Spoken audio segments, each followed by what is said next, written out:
أعوذ بالله من الشيطان الرجيم بسم الله الرحمن الرحيم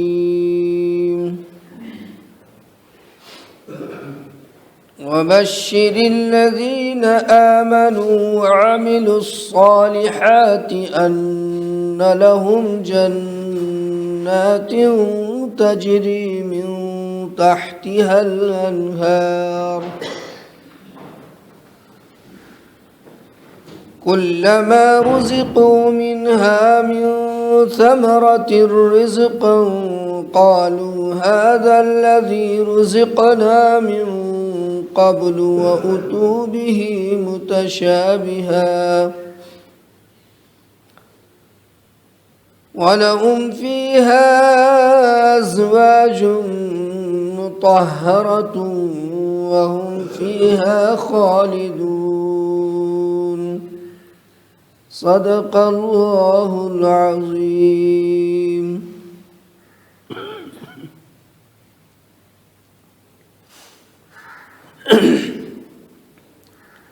یہاں سے ایمان والوں کے لیے اللہ تبارک و تعالی خوشخبری دیتا ہے. کل ہم نے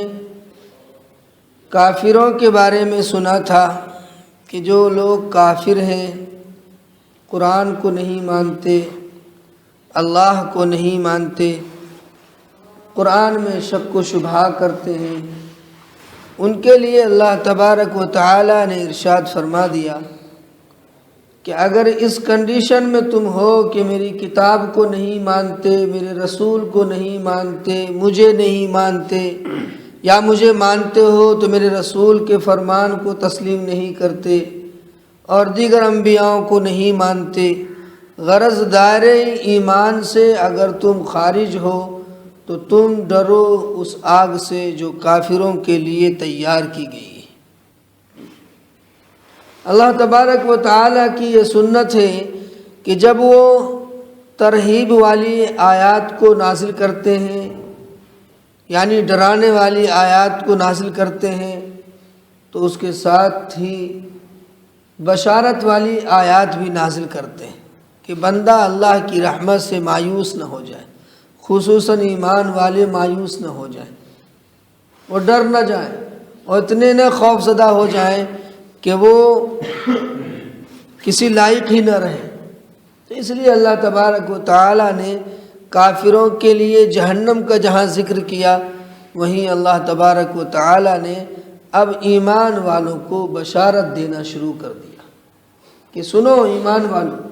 تم نے مجھے تسلیم کیا ہے، مجھے مانا ہے، میرے رسول کو مانا ہے، میری کتاب کو تسلیم کیا ہے،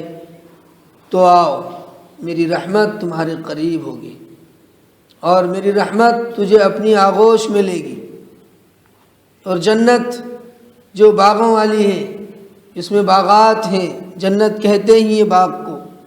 جو باغات ہیں اور وہاں تمہارا ٹھکانہ ہوگا. وَمَسَاكِنَ طَيِّبَةً فِي جَنَّاتِ عَدْنٍ، کہ وہاں رہنے کے لیے رہائش دی جائے گی ایمان والوں کو، عمل صالح کرنے والوں کو. اللہ تبارک و تعالی نے ایمان کے ساتھ عمل صالح کو ذکر کیا ہے. علماء لکھتے ہیں کہ ایمان کے ساتھ عمل صالح کا ہونا ضروری ہے جب جنت کی بشارت ملے گی. یوں تو ایمان جس نے قبول کیا ہے جنت میں ایک نہ ایک دن وہ بھی جائے گا انشاءاللہ، لیکن عمل صالح کے ساتھ جس نے زندگی گزاری ہے اللہ تعالیٰ ان لوگوں کو بشارت دیتے ہیں. قرآن کریم میں دوسری جگہ سورۃ الفجر میں اللہ تبارک و تعالیٰ ارشاد فرماتے ہیں کہ یا ایتھا النفس المطمئنہ ارجعی الی ربک راضیۃ مرضیہ فادخلی فی عبادی وادخلی جنتی، کہ اے نفس مطمئنہ آؤ، تم گھبراؤ نہیں، ارجعی الی ربک، اپنے رب کی طرف لوٹ آؤ اور نیک بندوں میں داخل ہو جاؤ اور میری جنت میں چلے جاؤ۔ علماء لکھتے ہیں یا تو یہ جنت کے دن کی بشارت ہے، یا نیک لوگوں کے لیے جس وقت موت واقع ہوتی ہے اس وقت فرشتے ان کو ندا دیتے ہیں اور یہ پڑھ کر سناتے ہیں کہ آؤ تمہارے لیے بہت کچھ اللہ تبارک و تعالی نے تیار کر کے رکھا ہے۔ یہ ایمان اور عمل صالح۔ ایمان کس کو کہتے ہیں؟ مولانا عبد الماجد دریابادی رحمۃ اللہ علیہ فرماتے ہیں کہ ایمان وہ ایمان ہے جس کی جھلک سامنے آ جائے، تو عمل صالح سامنے آ جائیں تو سمجھو کہ ایمان دل میں پیوست ہے، عمل کے اندر کوتاہی ہو رہی ہے تو فرمایا حضرت نے کہ جو ایمان عمل صالح پر کھڑا کر رہا ہے وہ قلبی ایمان ہے، اور جو زبانی اور قولی اور لسانی ہے کہ منہ کا بول ہے، زبان کا بول ہے، تو حضرت فرماتے ہیں کہ یہ اسلام ہے۔ میں نے پیچھے آپ کو بتایا تھا کہ ایک اعرابی، ایک دیہاتی نبی پاک علیہ الصلاۃ والسلام کی کہ مجلس میں تشریف لاتے ہیں اور انہوں نے آ کر کہا کہ قالت الاعراب آمنا قل لم تؤمنوا ولكن قولوا اسلمنا، کہ میں ایمان میں داخل ہو کر آ گیا تو اللہ کی طرف سے کیا حکم آیا کہ ان سے کہیے کہ یہ ایمان میں داخل نہیں ہوئے، اسلام میں داخل ہوئے۔ تو ایمان وہ ہے قلبی ایمان جو قلب میں پیوست ہو چکا ہے، اس ایمان سے عمل ظاہر ہونے شروع ہو جائیں گے، ورنہ نہیں تو زبانی تو ہیں ہی، نام کے مسلمان سے تو دنیا بھری پڑی، راشن کارڈ میں نام ہے اور دیگر محکموں میں نام ہے، لیکن نام اور کام میں بڑا فرق ہے۔ اس لیے اللہ تعالیٰ نے وَبَشِّرِ الَّذِينَ آمَنُوا وَعَمِلُوا الصَّالِحَاتِ شرط لگا دی کہ ایمان بھی ہے، عمل صالح بھی ہے۔ فقہاء حضرات، امام ابو حنیفہ علیہ الرحمہ کے نزدیک ایمان الگ چیز ہے، عمل صالح الگ چیز ہے، اور ائمہ کے نزدیک ایمان ہی کا جز ہے عمل صالح، لیکن ہمارے یہاں یہ نہیں ہے۔ ہمارے یہاں ایمان الگ چیز ہے اور عمل صالح الگ چیز ہے، لیکن ایسا نہیں ہے کہ اس کو ہم الگ کر دیں گے، یعنی تھوڑا سا فرق ہے، جس فرق کو بتا دیا ہے مولانا عبد الماجد دریابادی رحمۃ اللہ علیہ نے، اسی فرق کو بتایا ہے کہ اگر عمل ہے تو ایمان قلبی ہے وہ، اگر عمل نہیں ہے تو وہ ایمان لسانی ہے، وہ زبانی ایمان ہے۔ اب آپ اس سے اندازہ لگا سکتے ہیں کہ زبانی اور عملی ایمان میں کتنا فرق ہے، کہ اللہ تعالیٰ کو اگر یہاں صرف زبانی ایمان مقصود ہوتا تو اللہ تعالیٰ فرما دیتے وَبَشِّرِ الَّذِينَ آمَنُوا أَنَّ لَهُمْ جَنَّاتٍ تَجْرِي، عَمِلُوا الصَّالِحَاتِ کو بھی اللہ تعالیٰ نے ذکر کیا ہے۔ اس کا مطلب ہے، علماء فرماتے ہیں، مفسرین فرماتے ہیں کہ ایمان کے ساتھ عمل صالح جو انسان کرے گا ان کے لیے جنت کی بشارت ہے۔ ایک دوسری جگہ اللہ تبارک و تعالیٰ 16ویں سپارے میں فرماتے ہیں کہ تِلْكَ الْجَنَّةُ الَّتِي نُورِثُ مِنْ عِبَادِنَا مَنْ كَانَ تَقِيًّا، جنت کے وارث ہم بنائیں گے ایسے لوگوں کو جو ہم سے ڈرنے والے ہوں، اور جو انسان ڈرنے والا ہوگا وہ یقیناً اللہ تبارک و تعالیٰ کو یاد کرنے والا ہوگا، وہ یقیناً سجدے میں رونے والا ہوگا، وہ یقیناً بارگاہ الہی میں ہاتھ پسار کر گڑگڑانے والا ہوگا، وہ یقیناً رات کی تنہائیوں میں اٹھ کر کے اللہ سے مانگنے والا ہوگا، وہ یقیناً اللہ تعالیٰ کے فرائض کی ادائیگی میں ہر وقت کمر بستہ رہے گا۔ اور جو انسان عملی کوتاہی کا شکار ہے تو ان کے لیے خمیازہ ہے کہ وہ مرنے کے بعد جنت میں نہیں جائیں گے۔ اللہ کی مرضی ہے جس کو اللہ بھیج دے، لیکن قاعدہ قانون بھی کچھ ہوتا ہے، قاعدہ قانون کے اعتبار سے وہ جنت میں نہیں۔ فرمایا علماء کرام نے کہ جو گناہگار مسلمان ہیں ان کے لیے، ان کی صفائی کے لیے اللہ تعالیٰ نے جہنم میں ڈالنا ان کے لیے طے کر دیا ہے۔ ہمارے نبی صلی اللہ علیہ وسلم نے ارشاد فرمایا کہ میں اس شخص کو جانتا ہوں، پہچانتا ہوں جو جہنم میں سب سے بعد میں آخر میں نکلے گا، سب سے بعد میں اور آخر میں نکلے گا۔ پتہ چلتا ہے کہ جہنم میں ایمان والا بھی داخل ہونے والا ہے۔ اگر ایمان ہے اور وہ ایمان عمل صالح کے ساتھ متصف نہیں ہے، عمل صالح کے ساتھ جڑا ہوا نہیں ہے، تو اس ایمان کے اندر کمزوری ہے۔ ایمان تو جس نے پڑھا ہے کلمہ لا الہ الا اللہ محمد الرسول اللہ، اللہ کے نبی نے فرمایا جس نے بھی صدق دل سے کلمہ پڑھ لیا دخل الجنہ، جنت میں داخل ہوگا۔ پھر یہاں ہمارے نبی کیوں فرما رہے ہیں کہ میں اپنی آنکھوں سے دیکھ رہا ہوں، آپ کو دکھایا گیا، میں دیکھ رہا ہوں قبیلہ جہینہ کا ایک شخص ہے جو جہنم سے سب سے آخری میں، اللہ کے نبی نے اس شخص کا نام بھی بتایا، سب سے آخر میں جہنم سے وہ نکلے گا۔ مولانا طارق جمیل صاحب نے تقریر میں فرماتے ہیں، اس حدیث کا بیان کرنے کے بعد فرماتے ہیں کہ جب وہ آدمی ایک اپنے انداز میں انہوں نے بیان فرمایا کہ جب وہ جنت میں سارے لوگ آ جائیں گے اور جنت میں مستیاں کر رہے ہوں گے، خوشیاں منا رہے ہوں گے، تو وہ آدمی جو سب سے آخر میں ایمان والا جہنم سے نکلے گا اپنے گناہوں کی صفائی کروا کر اور تھوڑی سی ٹھکائی پٹائی صحیح سے کرا کر، لیکن دنیا میں انہوں نے عیش کرا ہے نا، تو اس کا کچھ نہ کچھ تو ملنا چاہیے۔ اب ایک آدمی رات کو تہجد پڑھ رہا ہے، ایک آدمی اللہ کے سامنے رو رہا ہے، گر گرا رہا ہے، اور ایک آدمی مستی کر رہا ہے۔ اب وہ دونوں جا کے ایک دم سے جنت میں داخل ہو جائے گا؟ وہ اللہ جس کو چاہے بھیج دے، وہ اللہ کی مرضی ہے، اس سے کسی کو انکار نہیں ہے، لیکن قاعدہ قانون بھی تو کچھ ہے۔ اب ایک آدمی اسی لالچ میں نماز پڑھ رہا ہے، حالانکہ علماء نے لکھا ہے کہ اللہ کی محبت میں نماز پڑھو،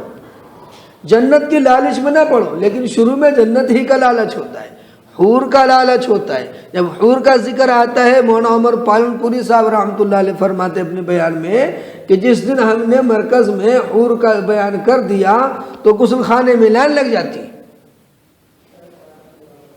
یعنی حور تو وہ چیز ہے، وہ چیز اللہ نے بنائی ہے کہ وہ حور عین کامثال اللؤلؤ المكنون جزاء بما كانوا يعملون لا يسمعون فيها لغوا ولا تأثيما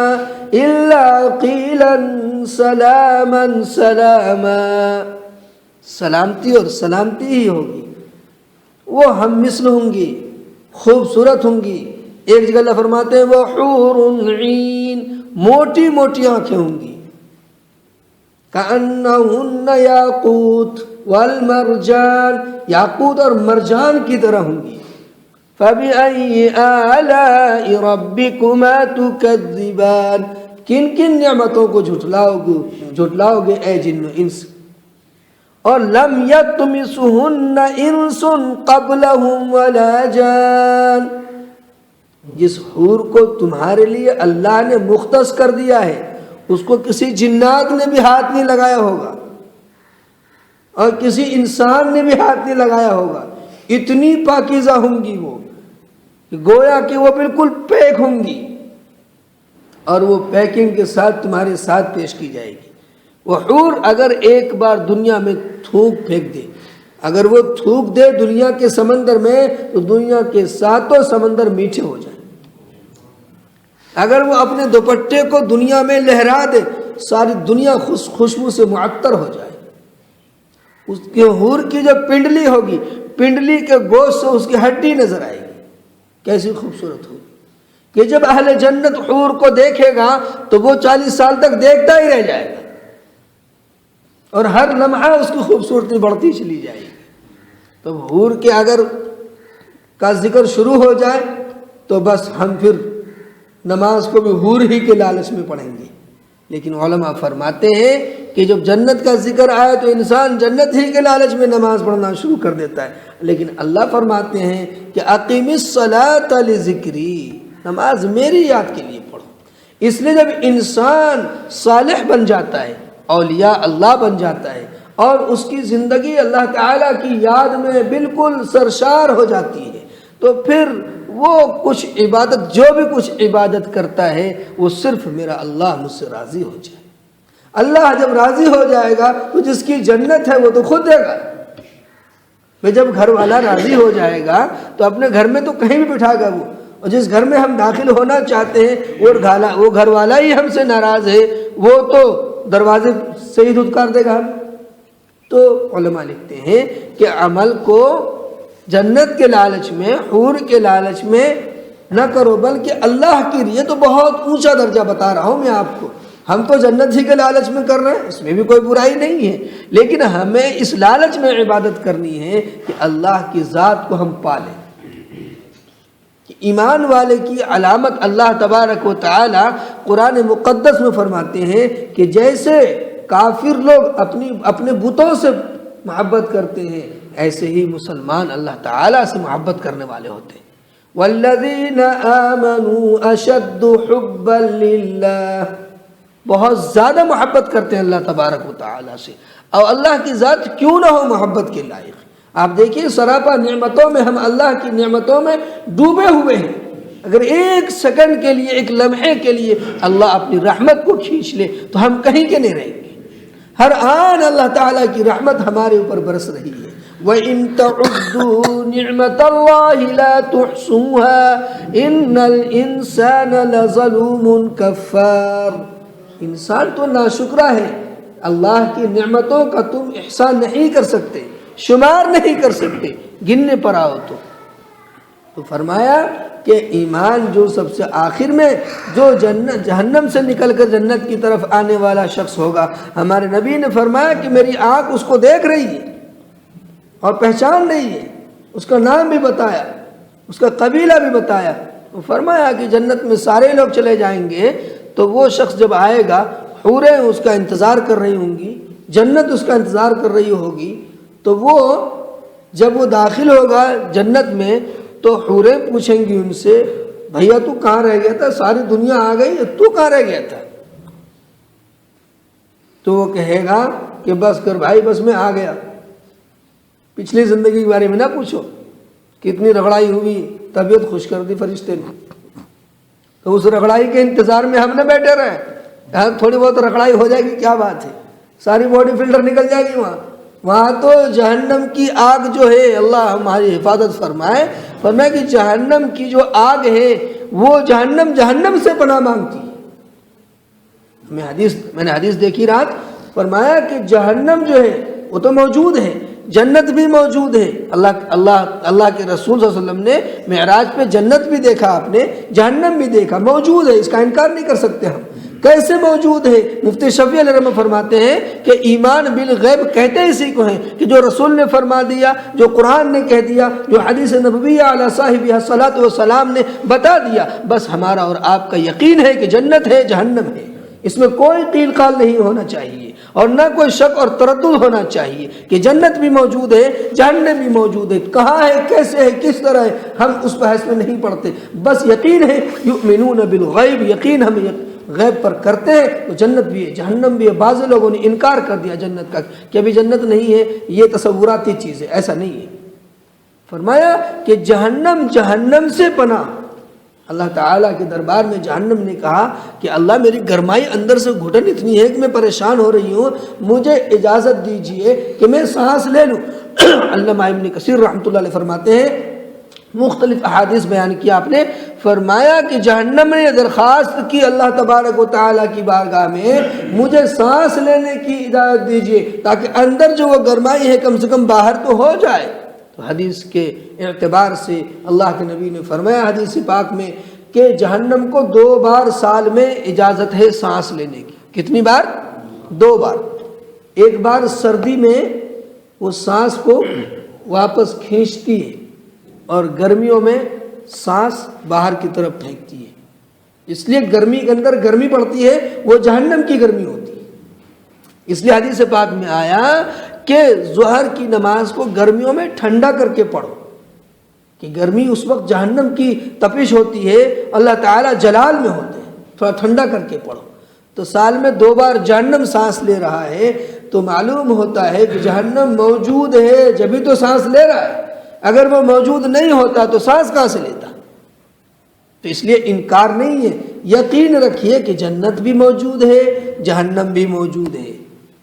تو جو ایمان والے ہیں اور جن کا کمزور ایمان ہے، عمل صالح سے وہ جڑے ہوئے نہیں ہیں، ان کے لیے تو ہے، رگڑائی تو ہوگی، بخشے نہیں جائیں گے وہ۔ یہ تو پیٹنٹ اصول ہے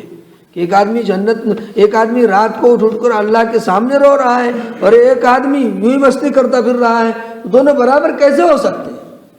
اللہ تبارک و تعالیٰ نے قرآن مقدس میں فرمایا کہ دونوں برابر نہیں ہو سکتے، کہ جو جنت والے کام کر رہے ہیں، جو جہنم والے کام کر رہے ہیں، دونوں کیسے برابر ہو سکتے؟ رات اور دن جب برابر نہیں ہو سکتے، اندھا اور بینا برابر نہیں ہو سکتے، تو یہ کیسے برابر ہو سکتے؟ ایسا نہیں ہو سکتا۔ کہ وَبَشِّرِ الَّذِينَ آمَنُوا وَعَمِلُوا الصَّالِحَاتِ، آمنو بھی ہے، عملوا الصالحات بھی ہے۔ تو اب ہم میں سے کس کی چاہت نہیں ہے کہ جنت میں جائیں؟ اور جنت بھی گھنٹے 2 گھنٹے کے لیے نہیں ملے گی، جنت ہمیشہ کے لیے ملے گی، خالدین فیہا ملے گی، اور ہمیشہ وہی رہنا ہے۔ اور خالدون کا، خلود کا ترجمہ مولانا عبد الماجد دریابادی رحمۃ اللہ علیہ اس کا مفہوم بیان فرماتے ہیں کہ ایسی جگہ کو خلود کہتے ہیں کہ جہاں انسان بسیرا کرے اس میں کوئی تغیر و تبدل نہ آئے اور کوئی خرابی نہ آئے، یہ خلود ہے۔ جنت میں جب انسان داخل ہو جائے گا اور داخل ہونے کے بعد اس میں سے وہ کبھی چاہے گا ہی نہیں، لا یبغون عنہا حولا، اس میں سے نکلنا نہیں چاہے گا، بور نہیں ہوگا وہ اس میں جنت میں جا کر کے۔ ایک جگہ دنیا کی کتنی ہی نعمت آپ لے آئیے، لیکن ایک وقت آتا ہے کہ انسان بور ہو جاتا ہے۔ کتنی نعمتیں آپ کے دسترخوان پہ ہو اور آپ کھاتے کھاتے چھک جاتے ہیں، جنت میں ایسا کوئی معاملہ نہیں ہوگا، ایک سے ایک اللہ تبارک و تعالی نعمتوں کو بڑھاتا جائے گا اور انسان خوش ہوتا ہی چلا جائے گا۔ فرمایا کہ ہر لمحے چیز بڑھتی رہے گی، اس کی خوبصورتی بڑھتی رہے گی۔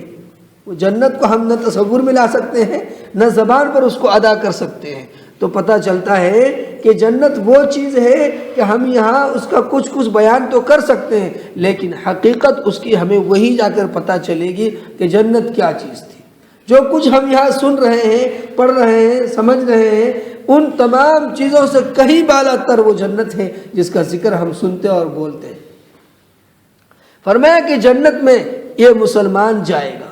ایمان والا جائے گا۔ کیسا ایمان والا ہوگا؟ عملوا الصالحات، وہ نیک عمل کرنے والے لوگ ہوں گے۔ اور نیک عمل میں سب سے پہلے کیا چیز ہے؟ عمل صالح کو عثمان غنی رضی اللہ تعالی عنہ فرماتے ہیں کہ وہ عمل جس میں صرف اللہ کی رضا شامل ہو وہ عمل صالح ہے۔ حضرت عثمان غنی کیا فرماتے ہیں عمل صالح کی تشریح؟ دھیان سے سنیے۔ سونے کے لیے گھر بہت ہے، یہاں بیٹھ کر سونے کی عادت نہ بنائیے، بلکہ نگاہ میں نگاہ، آنکھوں میں آنکھیں ڈال کر بات سننے کی کوشش کیجیے۔ میں نیچے دیکھ کے بھی بات کر سکتا، میں آپ کو دیکھ کر کیوں بات کر رہا ہوں کہ جب مخاطب کی طرف دیکھتا ہے تو بات قلب میں اترتی ہے، جگر میں اترتی ہے، نیچے اترتی ہے، ذہن و دماغ میں۔ یہ صرف ایک رسمی چیز نہیں ہے، ایک درس ہے، درس قرآن ہے۔ اس کی حقیقت کو ہم سمجھنے والے بن جائیں، بالکل ایک چوبند ہو کر ہمیں سنیں۔ سونے کے لیے تو بستر بہت ہے، سونے والے چلے گئے اٹھ کر کے۔ اگر ہمیں بھی سونا ہی ہوتا تو یہاں بیٹھ کے ہم کیا کرتے ہیں؟ سونے والے جن کو سونا تھا، جن کو نیند کا غلبہ تھا اور دیگر ضروریات تھیں، وہ چلے گئے۔ لیکن جب ہم بیٹھے ہیں وقت کو لے کر کے تو اپنے آپ کو مضبوط کر کے بیٹھے اور سننے کی، سمجھنے کی کوشش کریں۔ ایک بات بھی اگر ہم نے سمجھ لیا، اب دیکھیں کتنا بڑا نقطہ بیان کر رہے ہیں عثمان غنی رضی اللہ تعالی عنہ کہ عمل صالح وہ ہے جس میں اخلاص ہو، جو صرف اللہ کی رضا کے لیے کیا جا رہا ہو، اس کو عمل صالح کہیں گے۔ ایک صحابی اور فرماتے ہیں کہ 4 چیزیں عمل کے لیے چاہیے: علم چاہیے، نیت چاہیے اور اخلاص چاہیے۔ عمل چاہیے، علم چاہیے اور نیت چاہیے اور اخلاص چاہیے۔ ان 4 چیزوں کے مجموعے کا نام عمل صالح ہے۔ اب ہم جب نماز پڑھتے ہیں تو وہ کوئی بھی عمل کرتے ہیں، اس عمل میں اللہ کی رضا کو پہلے لائیں گے، اپنی نیت کو پہلے اس کا تصفیہ کریں گے کہ اب جو عمل ہم کرنے جا رہے ہیں، تلاوت ہم کر رہے ہیں، تو کس کے لیے کر رہے ہیں؟ اللہ کی رضا کے لیے۔ اللہم ارحمنی بترک المعاصی ولا تشقنی بمعصیتک، کہ اللہ تعالیٰ اپنے رحم و کرم سے ہمیں گناہوں سے بچا لیجیے اور اپنی رحمت سے دور کر کے ہمیں بدبختوں میں شامل نہ فرما دیجیے، کہ اللہ کی رحمت کو اپنی طرف ہم راغب کریں گے۔ اب پھر شروع کریں گے، اعوذ باللہ من الشیطان الرجیم، شیطان کو پیچھے بھگا دیا، چل بھائی اپنا کام کر، میں تو اب اللہ کی پناہ میں آ رہا ہوں، اب تو میں اللہ کو یاد کرنے جا رہا ہوں۔ تلاوت کرنے سے بھی پہلے پڑھتے ہیں اور نماز جب شروع کرتے ہیں ثنا کے بعد بھی پڑھتے ہیں، جب انسان تنہا نماز پڑھ رہا ہے تو اس لیے پڑھتے ہیں تاکہ اللہ کی طرف ہمارا رجوع ہو جائے۔ تو فرمایا کہ عمل صالح وہ ہے، عثمان غنی رضی اللہ عنہ فرماتے ہیں کہ عمل صالح وہ ہے جس میں صرف اور صرف اللہ کی رضا مقصود ہو، ریا نہ ہو، دکھاوا نہ ہو اور رسم نہ ہو، بلکہ جب ہم کچھ کر رہے ہیں اس میں یہ بیٹھنا جو ہمارا ہے قرآن کی نسبت پر ہے، اللہ کی کتاب کی محبت کی نسبت پر ہے، کچھ سیکھنے کی نسبت پر ہے، دین کے نسبت پر ہے، تو یہاں بیٹھنے کے لیے بھی ہمیں اپنی نیت کو بالکل خالص کر لیں کہ جو بھی کچھ بات کہی جا رہی ہے یہ اللہ رسول کی اور قرآن کی بات کہی جا رہی ہے، انشاءاللہ جتنی ہماری طاقت ہے فاتقوا اللہ ما استطعتم، جتنی طاقت ہے اس طاقت کے بقدر ہم انشاءاللہ عمل کریں گے۔ اتنی نیت تو ہم لے کر بیٹھے، اتنی نیت لے کر ہم اٹھیں، جب گھر سے چلیں تو نیت اسی وقت کر لیں کہ ہم کہاں جا رہے ہیں، ہمیں کیا کرنا چاہیے، پھر دیکھیے کتنا مزہ آئے گا، کتنا لطف آئے گا، ہر روز ایک نئی تازگی اور نئی زندگی ملے گی ہمارے عمل کو انشاءاللہ الرحمن۔ جنت کا بھی ذکر آ گیا، جنات، مولانا عبد الماجد دریابادی رحمۃ اللہ علیہ فرماتے ہیں کہ جنت باغ کو کہتے ہیں، باغات کو کہتے ہیں، جنت باغ کو کہتے ہیں، جنات جو ہے یہ جنت کی جمع ہے، باغات کو کہتے ہیں۔ کہا کہ اگر کسی آدمی کو ہریالی پسند نہیں ہے، وہ ریگستان اور اس کو صحرا چاہیے، تو اس کا مطلب اللہ تعالیٰ یہاں مجبور نہیں کر رہے ہیں کہ تم کو باغ میں ہی رہنا پڑے گا۔ اگر کسی کو صحرا چاہیے کہ ہم کو پہاڑ چاہیے، صحرا چاہیے، جیسی اس کی مرضی ہوگی، وَفِيهَا مَا تَشْتَهِيهِ الْأَنفُسُ، جو نفس تقاضا کرے گا وہ، لیکن عام طور سے فرمایا کہ باغ کو لوگ پسند کرتے ہیں اور دریاؤں کو لوگ پسند کرتے ہیں، اس کے کنارے میں چلنا لوگ پسند کرتے ہیں۔ ابھی بھی لوگ ہریالی میں گھومنے کے لیے جاتے نہیں جاتے؟ مغل گارڈن اب فروری کے مہینے میں کھلنے والا ہے، لوگ جاتے ہیں گھومنے کے لیے، کشمیر جاتے ہیں، شملہ جاتے ہیں، نینی تال جاتے ہیں، جاتے نہیں گھومنے کے لیے، اور دنیا بھر کے ٹورسٹ پتہ نہیں کہاں کہاں گھومتے ہیں، گھومنے جاتے ہیں۔ گھومنا کوئی منع نہیں ہے، لیکن صرف ہمارا مقصد گھومنا ہی گھومنا ہو۔ اگر ہم اللہ کی راہ میں نکل جائیں اور اس کے ساتھ ہم دنیا کو دیکھ بھی لیں تو قرآن بھی کہتا ہے قل سیروا فی الارض فانظروا کیف کان عاقبۃ المکذبین، زمین پر چلو پھرو، دیکھو جنہوں نے میرا انکار کیا اس کا انجام میں نے کیا کیا ہے، اس سے تم کو عبرت ملے گی۔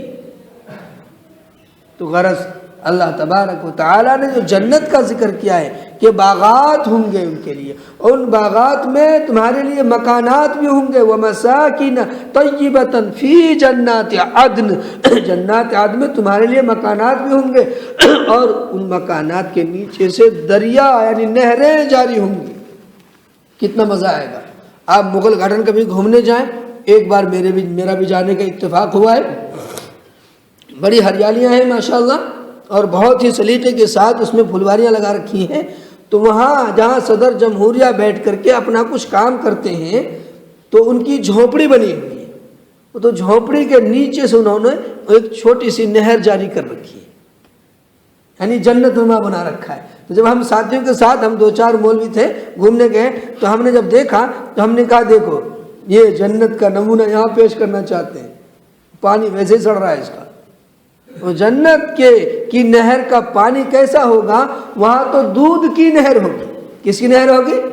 دودھ کی، شہد کی نہر ہوگی، شراب کی نہر ہوگی۔ سمجھا آپ؟ یہ سمجھنا کہ بھائی شراب لیا اٹھا کر کے، شرابن طہورا ہوگی، شرابن طہورا، وہاں کوئی نشہ نہیں آئے گا، سر میں درد نہیں آئے گا، اول فول بکنے والا نہیں ہوگا، اللہ خود پلائیں گے اس شراب کو، وَسَقَاهُمْ رَبُّهُمْ شَرَابًا طَهُورًا کہ اللہ تبارک و تعالی خود اپنے خاص الخاص بندوں کو اپنے ہاتھ سے دست مبارک سے شراب پلائیں گے۔ سبحان اللہ، اللہ تبارک تعالی ہمیں بھی انہی لوگوں میں شامل فرما دے۔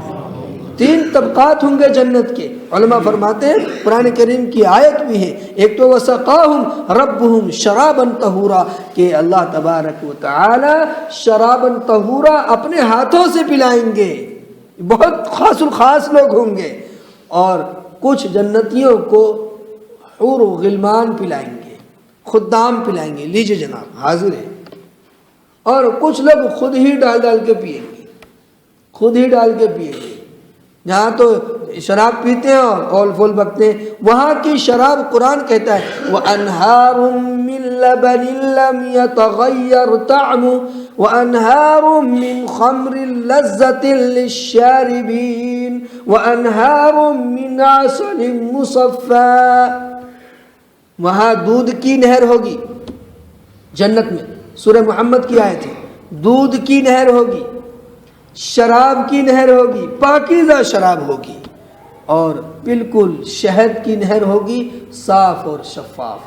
دودھ، بالکل اس میں کوئی ذائقے میں کوئی رد و بدل، کوئی تبدیلی نہیں ہوگی۔ تو جب ہم یہاں پانی کے اس فرضی نہر کو دیکھ کر کے مچل جاتے ہیں، نینی تال جاتے ہیں تو اللہ کو بھی بھول جاتے ہیں، شملہ جاتے ہیں تو پتہ نہیں کہاں دماغ چلا جاتا ہے، عیاشوں کی انتہا کو پہنچ جاتی ہے زندگی، اور جب کشمیر جاتے ہیں تو سب کچھ بھلا دیتے ہیں، اور جب بامبے کے ساحل پہ گزرتے ہیں تو بوڑھے بھی جوان ہو جاتے ہیں۔ ایک صاحب نے مجھے بتایا کہ ایک 70 سال کا بوڑھا گیا گھومنے کے لیے، دلی کی بات ہے، دلی سے کہیں گھومنے کے لیے گئے ہوں گے، کہنے لگے کہ میں نے ان کو دیکھا وہ نیکر میں گھوم رہے ہیں، دریا کے کنارے نیکر میں گھوم رہے ہیں، عیش کی انتہا، لیکن کب تک کرے گا انسان، تو بوڑھے بھی جوان ہو جاتے ہیں، لیکن جب جنت کا ہم ذکر سنتے ہیں تو دل تو اندر سے مچلتا ہے،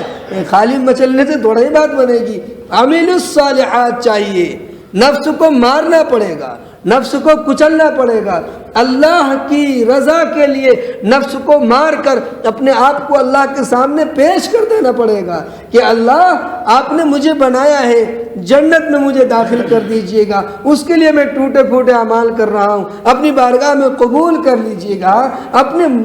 خالص اور مخلص بندوں میں شامل فرما لیجئے گا۔ اللہم حبب الینا الایمان وزینہ فی قلوبنا وکرہ الینا الکفر والفسوق والعصیان اولئک هم الراشدون۔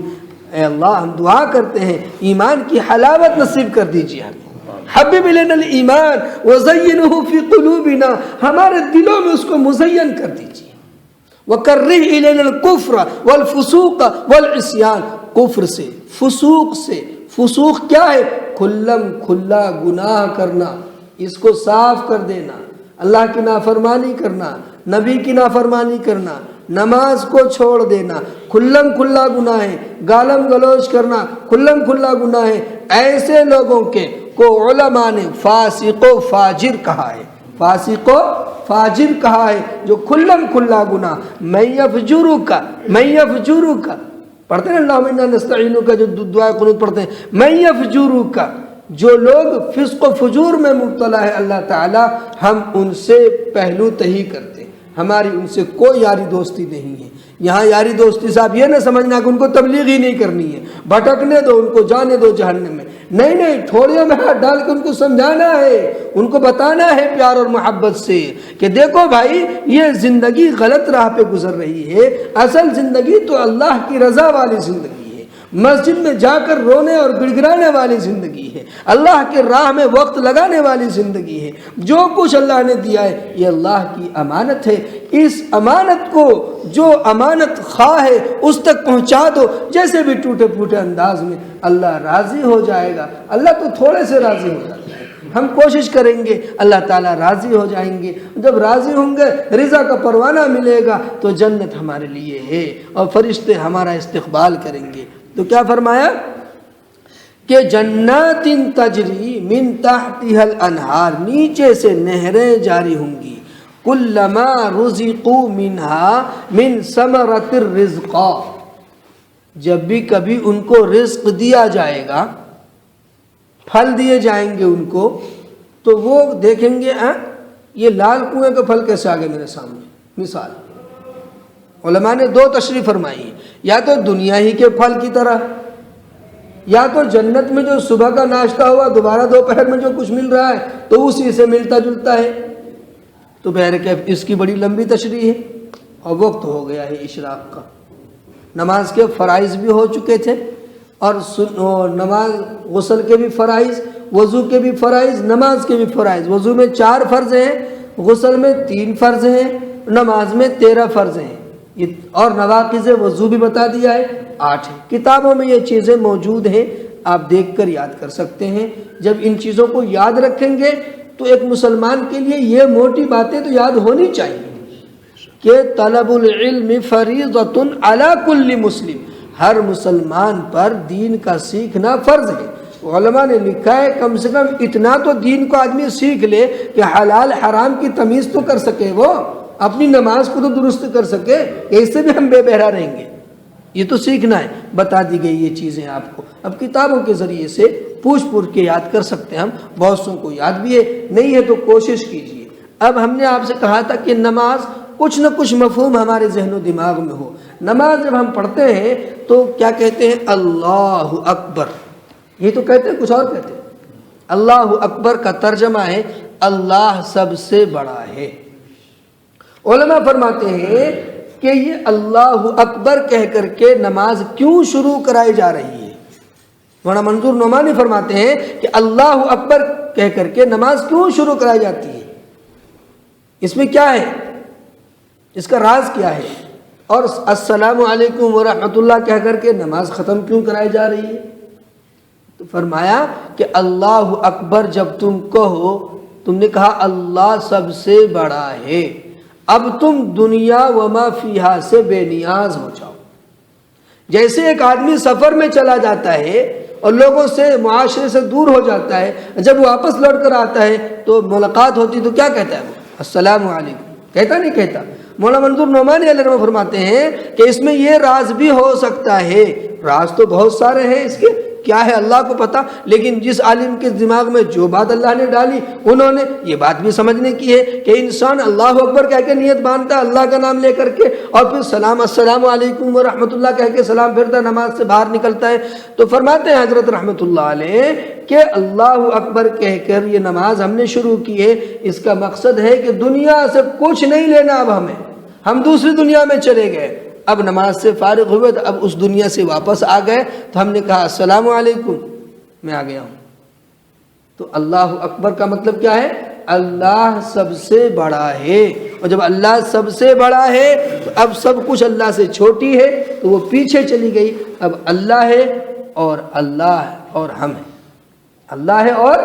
ہم ہیں، یعنی ایک انسان ہے اور ایک انسان کا پالنے والا پروردگار ہے، کہ وہ مسلمان ہے، مومن ہے، اور اس مومن کا پالنے والا پروردگار اللہ ہے۔ بس وہ تصور کرے کہ ان تعبد اللہ کأنک تراہ فإن لم تکن تراہ فإنہ یراک، کہ ایسی عبادت کر، حدیث ہے اللہ کے نبی نے فرمایا ایسی عبادت کر، ایسی نماز پڑھ گویا کہ تو اللہ کو دیکھ رہا ہے۔ اگر یہ کیفیت نہیں بنتی ہے تو اتنا تو تصور کر لے کہ اللہ مجھے دیکھ رہا ہے۔ کریں گے اس تصور کے ساتھ نماز پڑھیں گے انشاءاللہ، اللہ عمل کی توفیق بخشے۔ الحمدللہ رب العالمین والصلاة والسلام علی سید المرسلین، یا رب لک الحمد کما ينبغی لجلال وجہک وعظیم سلطانک۔ جزا اللہ عنا محمدا ما هو أهله، اللهم أرنا الحق حقا وارزقنا اتباعه وأرنا الباطل باطلا وارزقنا اجتنابه، اللهم حبب إلينا الإيمان وزينه في قلوبنا وكره إلينا الكفر والفسوق والعصيان واجعلنا من الراشدين، اللهم توفنا مسلمين وأحينا مسلمين وألحقنا بالصالحين، اللهم إني أسألك إيمانا دائما يباشر قلبي ويقينا صادقا حتى أعلم أنه لا يصيبني إلا ما كتبتني واعف عنا واغفر لنا وارحمنا أنت مولانا فانصرنا على القوم الكافرين. ربنا تقبل منا إنك أنت السميع العليم وتب علينا إنك أنت التواب الرحيم. وصلى الله تعالى على خير خلقه محمد وآله وصحبه أجمعين برحمتك يا أرحم الراحمين.